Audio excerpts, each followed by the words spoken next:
We have a very interesting program today, but it is going to take a little bit of time, so we're going to roll right into that. I'm going to bring John Reitert up to introduce his guest.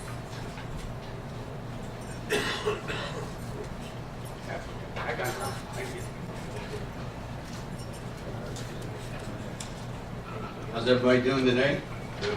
Good.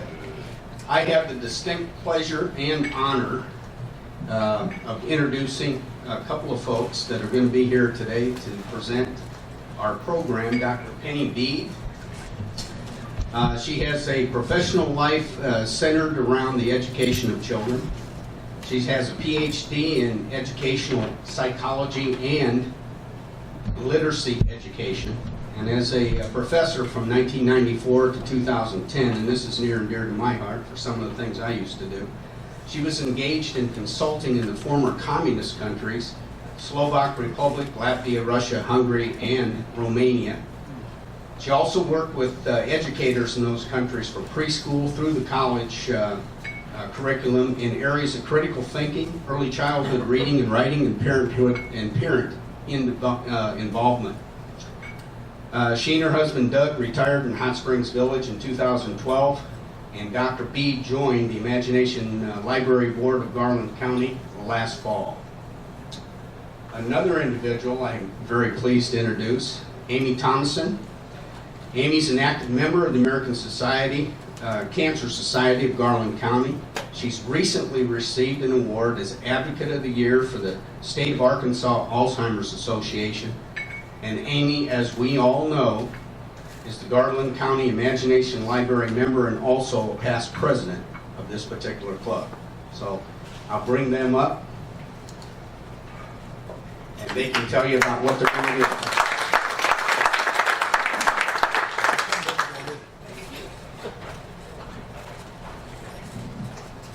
Good morning. Good morning. Good morning. Good morning. In 2012, this club was one of 4 clubs in Garland County which went together. Tony's nodding his head, he remembers when this happened, to form the Garland County Imagination Library. And for those of you who don't know what that is, Dolly Parton formed this in 1995 in her home county of Sevier County, Tennessee. And the point was to make sure that every child in that county received a book every month from birth to 5 years of age. Her county is extremely poor, and this had for her a real way of making sure that kids got a good start before they got to school. So Rotary in Arkansas started this project, and our former district administrator, Joe Fish, wanted Garland County to kind of take the lead on this because we were a little bit behind some other counties, so we formed it. So this club has a history from the beginning of the Garland County Imagination Library. And we want to show you this morning a film that was made at the Rotary Club in Maumelle. The woman who's the presenter, Pam Toller, is a professor at ASU, and I think you're going to be really intrigued when you see what she has to say. And I hope this is going to spark your Rotary imagination again. But we have some interesting things after this.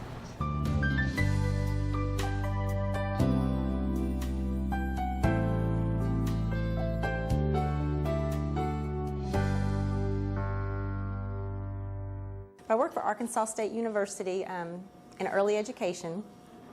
So the first thing I want to do is kind of tell you the why behind why Imagination Library is such a powerful program. And to do that, I have to tell you a little bit about brain research. So don't fall asleep. It'll be okay, I promise. So a baby is born with 100 billion brain cells called neurons.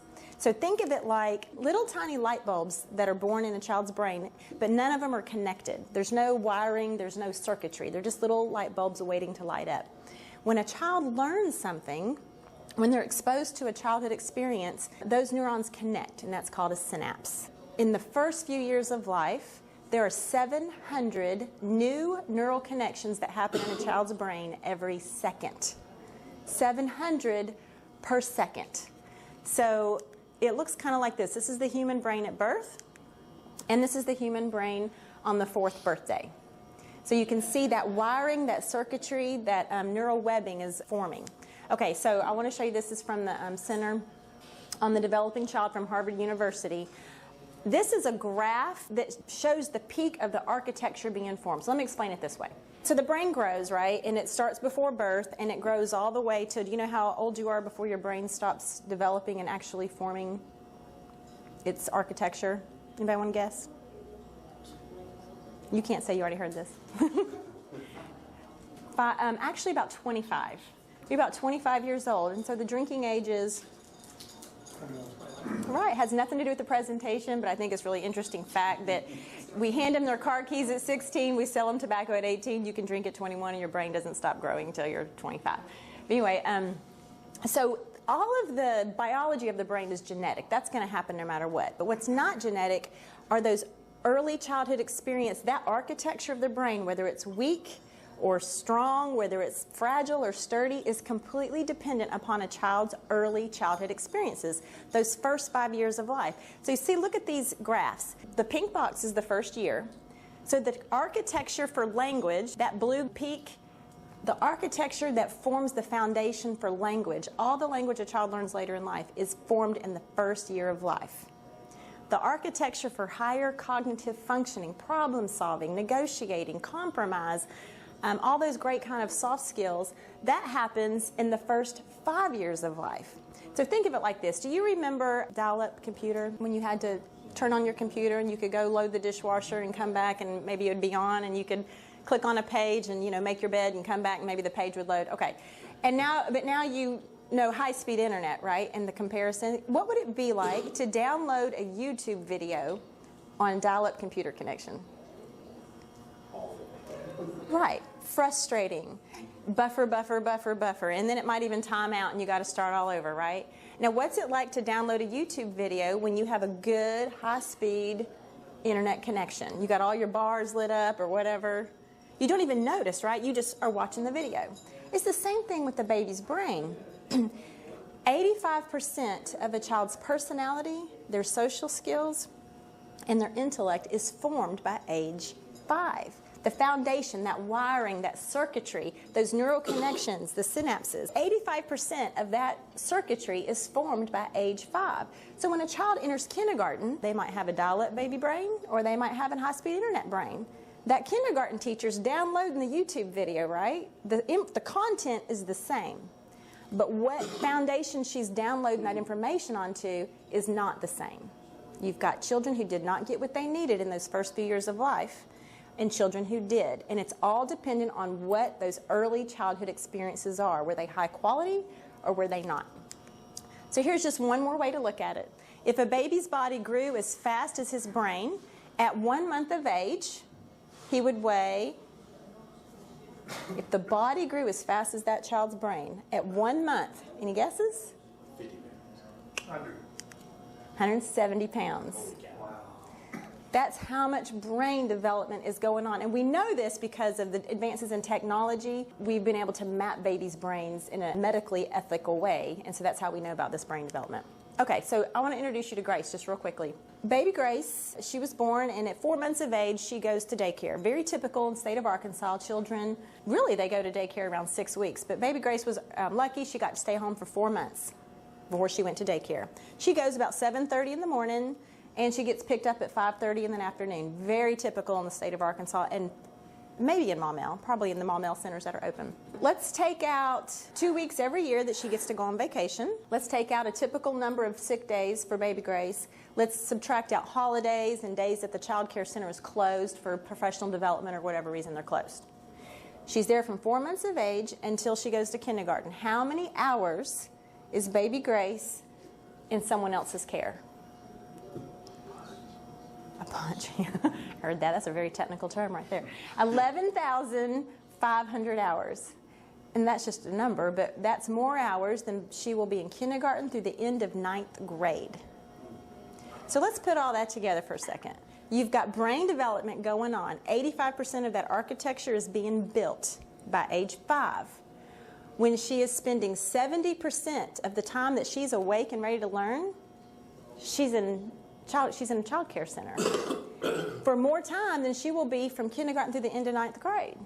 So we invest our money in K-12. 95% of our public ed dollars go to K-12. 85% of brain development is happening in the first 5 years of life. we've got it turned around. If baby Grace gets what she needs in those first 5 years of life, she's get those quality early ed experiences that stimulate that thick, heavy, sturdy brain architecture. She is 50% less likely to need special education. She is 40% less likely to be retained in a grade. 40%, there's your number. She's 28% likely to participate in any kind of drug use. She's 70% less likely to be arrested for a violent crime, 46% less likely to be involved in the criminal justice system at all. She is 40% less likely to become a teen parent, and for those children who do become parents, they delay parenthood on an average of 2 years, and 2 years makes a big difference when you're having your first baby, how old you are. So she's less likely to use welfare use all the way around. So that's the money we save when we invest in early education. Here's the money we make. You can influence a child's IQ 25 points plus or minus. 25 points plus or minus. You're 3 times more likely to graduate from high school. A high school graduate in Arkansas earns a little over $5,000 more each year than a high school dropout does. So you have to think about that's money not being earned and spent in our local communities. Like it's not going into that tax base. 80% more likely to attend college, which makes sense. If you graduate high school, you're more likely to go to college. If you go to college, you're going to have a higher rate of employment and you're going to have a better paying job. You're going to make more over the course of your lifetime. I had some numbers where I compared. In 2011, 11,400 students in Arkansas did not graduate high school. If you count up the money they did not make over the lifetime of their learning, that was $974 million lost. Not paid into our tax base, not spent at your local, in your local community, in your businesses, because they dropped out of school. They're more likely to own a home. Overall, when you invest early, you have citizens who grow up to pay money into your tax system instead of drain it. So when you combine the money you save with the resources that are produced, you get, where are my bankers in here? Yeah, you get an ROI, right? Your return on investment. Do you know the average return on investment for just the stock market? Do you know that off the top of your head? 9. I think it's 7. It could be 9%. The last number I looked at was 7%. And the average over the last 30 years was only like 1.9% annum return. In early childhood education, it's $7 to $9 for every one. It's a 10% annual return. For every $1 you invest, you get 7 to 9 on average back. But however, I was being conservative here. One of our most powerful research studies, it was actually $17. For every $1 they invested, they got 17 back. Now, do you know of any investment that you can make that's legal, that's going to give you a $17 return on your investment? Right? So it's cheaper to build a child up right than to fix an adult later. So there's this cool guy named Dr. James Heckman. He won the Nobel Prize in economics. He studied the investment in human capital, looking at soft skills and what is it when you invest early versus fixing a child later. And he has this really cool graph, and you can see this is the returns to a unit dollar invested. Because the brains are so malleable early in life, any money you invest there is going to come back to you so much higher than later. You can see the investment in the earliest years, preschool, schooling, and then job training. So, why does every child need our investment? Because you may be sitting out here thinking, well, thank goodness my kids are getting what they need because I'm a good dad and I'm a good mom, or I did it right and we're in a good school system and we're doing all well, right? But here's the reason. So here's a kindergarten teacher with the children in her boat. So if you have a child who got what they needed enters kindergarten, and a child who didn't get what they needed, they're disadvantaged, they're at risk for whatever reason, in the same class, that teacher is trying to row one child forward while she's bailing the other child out. There's up to an 18-month achievement gap for children who are entering kindergarten. In the state of Arkansas, it's about, 35% children are not kindergarten ready when they enter. So when you put them all in the classroom together, that teacher doesn't have two hands on two oars. She can't row your child or your grandchildren forward because she's bailing the other children out. So the smart thing to do as a community is to invest in these disadvantaged children to get them kindergarten ready so they hit the ground running and that whole class can move forward in a positive pace and maximize those resources as much as possible. This is where Imagination Library comes in. Now, I know it says Saline County. We have an affiliate in Saline County. It's a very simple program. It's so simple and inexpensive, it sounds too good to be true. Dolly Parton underwrites this program. We mail a book to any child under the age of 5 every single month until they turn 5 for free. Free to the parents. This removes the barrier of I can't afford the books. It removes the barrier of transportation getting to the books. Let's just say I could afford the books and I can go buy them. I get to the store and I don't know what to buy because I don't have a degree in early education. All the books are age appropriate, geared toward the age of that child specifically.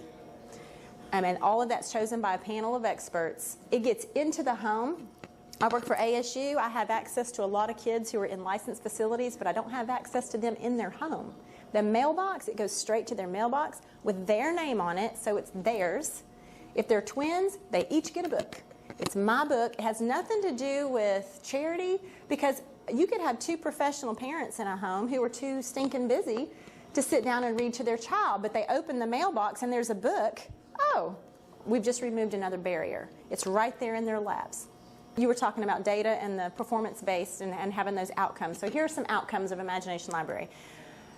There was a 20-year study. They did it in 27 different countries, 70,000 cases. So very, very broad. And here's what they found. In homes that have many books, children averaged 3 more years of schooling than the children in homes without books.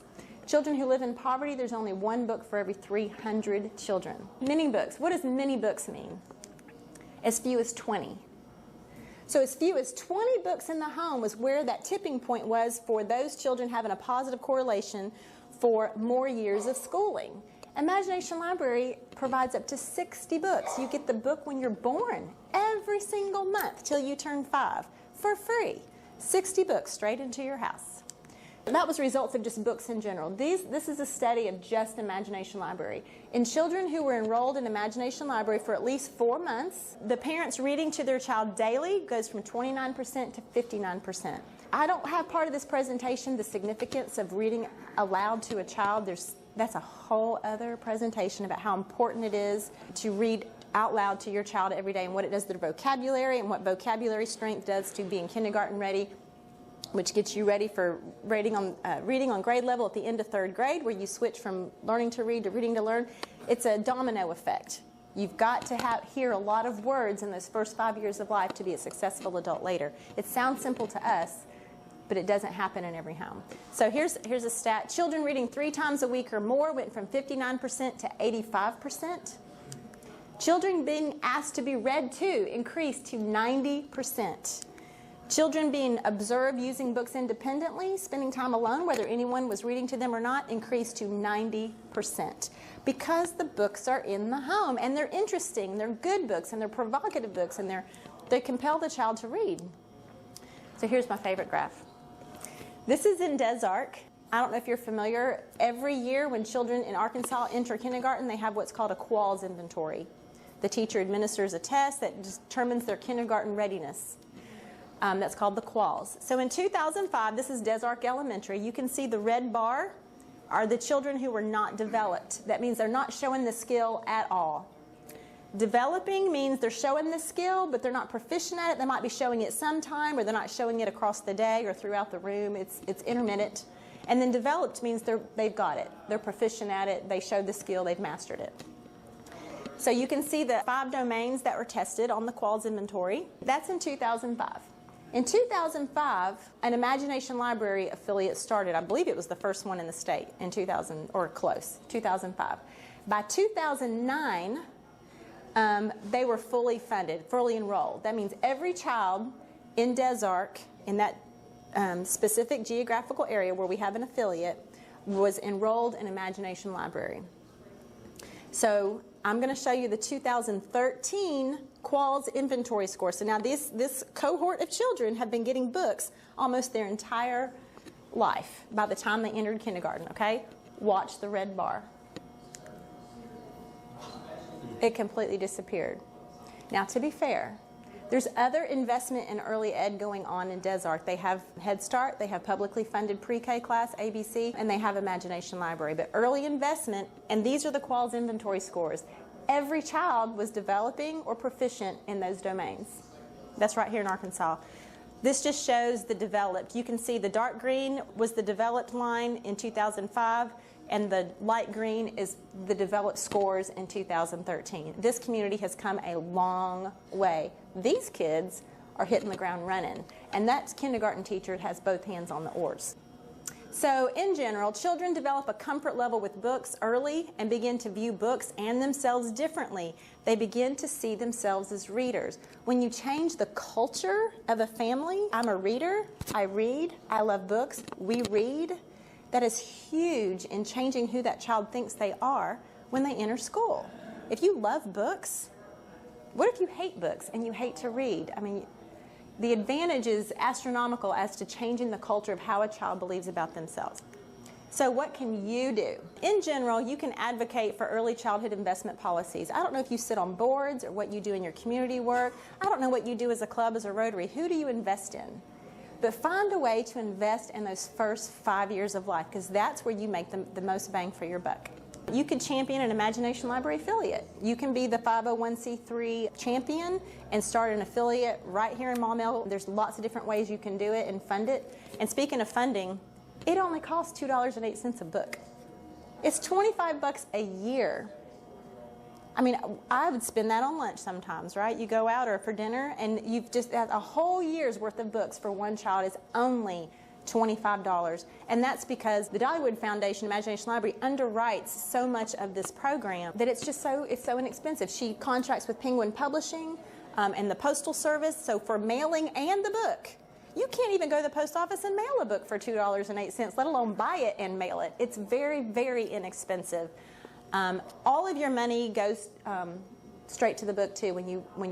There's no one. Allison's our only paid employee, and she's actually paid through the Dollywood Foundation. So each local affiliate, you only have to pay for books and postage. It's very, very low overhead. I'm going to leave you with one thought, and then I'll answer questions or turn it over to Allison to talk about the statewide program. If you think you're too small to make a difference, you haven't spent the night with a mosquito. The beauty of Imagination Library is it's a phenomenal investment in early education where your dollar counts the most because it's so simple and so inexpensive. It's a no-brainer. That's all I got. Yes.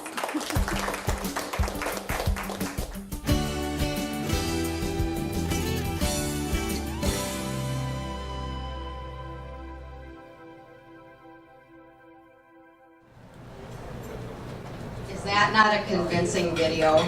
Yes, it is. She really gives the arguments for early reading, doesn't she? I wanted to talk to you a little bit about the books. When a child registers for the program, that child receives a welcome book, and I think somebody has this at a table, The Little Engine That Could. I bet most of you are familiar with that book. It's a great one for a welcome. But the first book, if a child is just born, the very first book that they receive is My First Songs. This is a board book. Some of you may have board books at your tables. We just put a few books on the tables for you to look at, but you may recognize them. They're really quality books selected by experts on reading, and so they really are the kinds of books that are going to help children develop their vocabulary and learn concepts and learn a lot about reading. The very last one that they get, just as they turn 5, is called Look Out Kindergarten, Here I Come.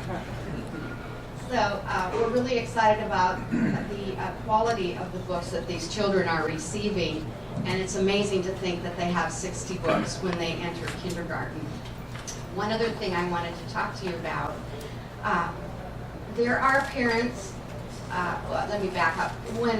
Before I became a professor, I taught in the schools for 20 years. And for 13 of those years, I taught special reading called Title I reading. And I worked with children that were developing their reading skills. And very often, not always, but a lot of times, they were children that were living in poverty, so they didn't have books at home. So we did what we could. But during their first 5 years, they hadn't had much exposure to reading at all. And so one of the things is that over the years, maybe I would have work with 3 or 4 children from one family, and so I get to know the parents. And I can't tell you how many of those parents would start trusting me, and they would say to me, I really can't read very well myself, and I struggled a lot in school. And so I know from those experiences that they can get these books in the home, but some of those parents feel so insecure about their reading themselves that they may not spend a lot of time with the books. And so that's been a real concern of mine. So something that we're doing with our Imagination Library of the Ouachitas is we're going to develop a program to try to work a little bit with the parents when they register their children and talk to them about what they can do, because even if you can't read at all, you can still talk about what's in the pictures with books or with your children. They learn about books. I mean, I would have children with whom I would work in kindergarten, and if I would hand them a book, some of them would read from the back. Some of them would hold the book upside down. They had had no experience with books. So parents can still, even if they can't read, they can give them experiences with literacy. Everybody can have experiences with literacy. And these are the kinds of things that we want in our Imagination Library program, to be able to prepare the parents a little bit more. We have 5,000 children that are eligible right now, ages birth through 5, and right now we are serving, I think it's 626. So that's a good number, and yet when you think about the fact that maybe, I hear different percentages, but 29% or 39% of children are not as prepared for kindergarten as we would hope, then we need to have this program for them. And just to close, I think we all kind of need a motivator. The states of Arizona, Illinois, and Connecticut, I can't remember, there are several more. Do you know that the prison boards project the number of prison beds they're going to need based on 3rd grade reading scores? It's that important in a life. And we do, as Rotarians, we do and we give so much. But so many of the things all of us do, even individually, are based on solving problems. This is something we can do that can prevent a problem. 39% of the children in Garland County live in poverty. This program is free to them. We cannot take money from parents to do this program. And we've gotten 2 big grants just this spring that we're really glad to have, working on several more. But it's going to take all of us. We're happy to have 626 kids, but there are a lot more kids out there. And this will affect our quality of life right here. These kids being better prepared when they get to 1st grade and kindergarten. So Donna and I were both very fortunate to be at the 100th anniversary of the National Park Club and hear President Germ speak about the Imagination Library. We were so excited. And Donna came over to me, we sat at the same table and said, I'd like to do something different this year and I want to ask about it. So why don't you tell me what you want? That's all right. Go ahead, you tell me. All right, so what we're going to do this year, I find that our speakers are almost always service-minded and would, in fact, be happy to be giving back to the community in a way. And so what we have decided to do is to buy our books from Imagination Library, and these will be our speakers' gifts, which they will then have a little sticker we'll put inside the book that we'll make for Rotary, and they'll sign it, and then we will donate this to a preschool in the area, or early learning center in the area, from our speaker. So we'll be supporting Imagination Library, getting the word out, and our speakers will be able to donate back to the community as well. That's our plan for this year. So, Ms. Penny will get to be our first, but we don't have our books yet. So, when we get them, I will track you down. I will track you down. And we'll get you to sign one, and we'll get one in the library. And we'll even do one for you too. Okay. Thank you. Thank you very much.